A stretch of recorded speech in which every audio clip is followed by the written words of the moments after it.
C'est le cauchemar de tous les marins amateurs ou professionnels, être éperonnés par un cargo en plein brouillard. C'est ce qui est arrivé avant-hier près de l'île d'Ouessant à 2 skippers français.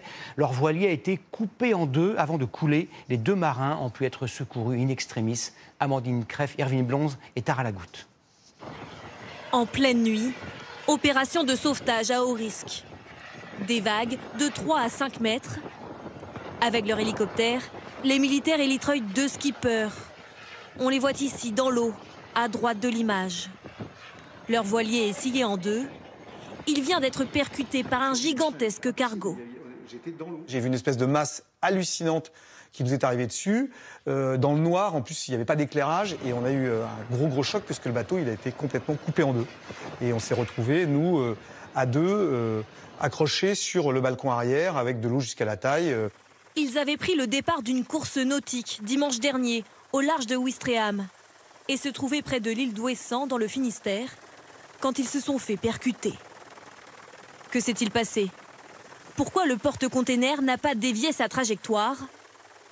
Vers 1h du matin, les skippers repèrent au loin le cargo italien. Ils l'alertent pour lui demander de modifier sa route. Ce dernier assure qu'il va le faire comme il en a l'obligation face à un voilier. Mais quelques minutes plus tard, il revient sur sa décision. Impossible d'éviter la collision.